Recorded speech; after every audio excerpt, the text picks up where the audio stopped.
केला बेचने वाली चुड़ैल। एक बार की बात है, जादूपुर नाम के एक गांव में करतब दिखाती एक औरत एक रेड्डी के लिए गांव में आती है। आइए आइए मेहरबान कदरदान, खाइए रोहड़ा के ताजे ताजे केले। कभी खाए नहीं होंगे ऐसे केले, पीले पीले केले खाइए। ये कहकर रोहड़ा हाथों में 4 केले लिए उन्हें सर्कल में जोर जोर से हवा में उछालती हुई करतब दिखाती है, जिसे देखकर आसपास के सारे बच्चे अपने अपने मम्मी पापा से उस औरत के पास जाने की जिद करने लग जाते हैं। पापा, ऐसा तो सर्कस में बॉल से होता है ना, ये आंटी तो केले से कर रही है। चलिए ना पापा, देखते हैं। रोहड़ा एक पतली सी तार पर चलती हुई केलों से करतब दिखाती है।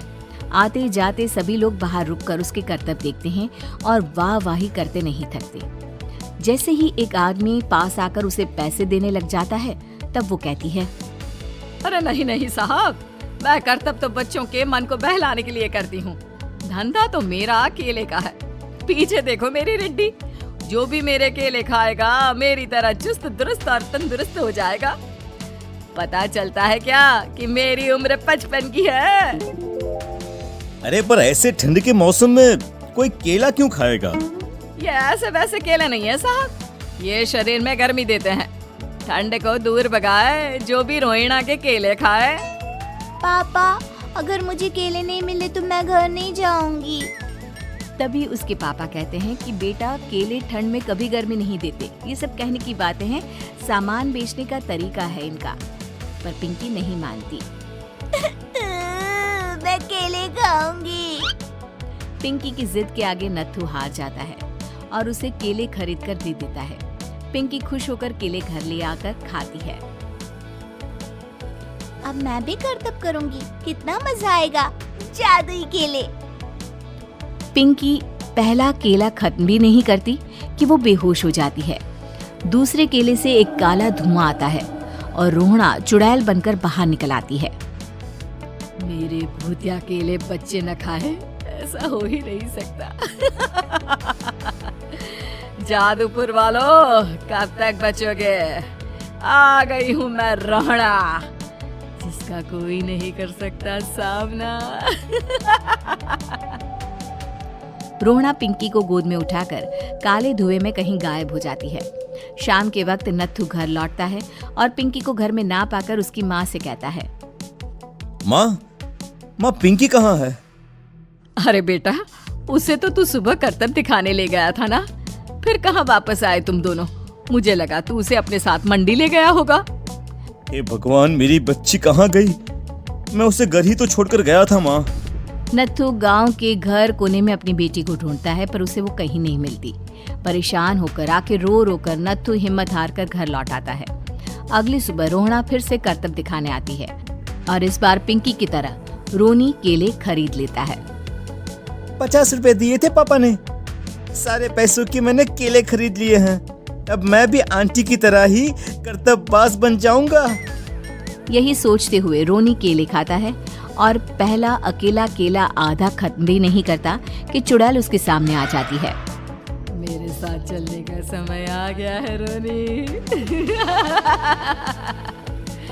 ये तो बस शुरुआत है। अब इस गांव के सारे बच्चे धीरे धीरे मेरे कब्जे में होंगे, एक बच्चा भी नहीं बचेगा। ये कहकर रोनी को गोद में लेकर काले धुएं में अदृश्य हो जाती है। इसके बाद हर रोज गांव में से कोई ना कोई बच्चा गायब होता, पर ऐसा क्यों हो रहा है किसी को भी समझ में नहीं आ पा रहा था। रोज की तरह अपनी बेटी पिंकी की तलाश में नत्थू गांव के एक तालाब के पास बैठा रो रहा था। कहाँ गई मेरी पिंकी? शकुंतला के जाने के बाद एक वही तो मेरा सहारा थी। अरे उसकी आत्मा कोस रही होगी मुझे कि मैं अपनी बच्ची को संभाल भी नहीं पाया। नत्थू ये कहता हुआ रो ही रहा था कि तभी तालाब में से उसे शकुंतला की आवाज सुनाई देती है। कहाँ थी तुम शकुंतला? हमारी बच्ची और सारे गायब हुए बच्चे रोहड़ा के कब्जे में हैं।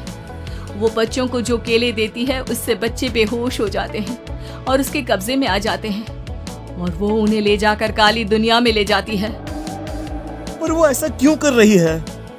ये मैं नहीं जानती, पर उस दुनिया का रास्ता मैं आपको बता सकती हूँ। जहाँ ये नदी खत्म होती है वहाँ एक केले का पेड़ है, उसके नीचे एक दरवाजा है, वहीं से रास्ता जाता है उस दुनिया का। ये कहकर शकुंतला की आत्मा गायब हो जाती है। गांव के सभी लोग झुंड बनाकर उसी रास्ते से काली दुनिया में चले जाते हैं और वहाँ देखते हैं कि सारे बच्चे वहाँ काम कर रहे थे। पापा मुझे ले चलो यहाँ से। पापा पापा। सभी बच्चे अपने मम्मी पापा से लिपट जाते हैं। तो तुम लोग यहाँ तक आ गए? क्यों हमारे बच्चों को पकड़ लिया तूने? तुझे शिकार ही बनाना है तो ले, हम सब आ गए हैं, हमें खा ले। नहीं, मुझे बच्चे चाहिए। मेरे बच्चे के बदले तुम लोगों के बच्चे। क्या मतलब? मैं इसी गांव में रहने वाली एक औरत थी। केले की चोरी के इल्जाम में मेरे बेटे को गांव वालों ने इतना मारा कि वो मर गया। उसी दिन मैंने ठान लिया कि गांव वालों का भी वही हाल करूंगी।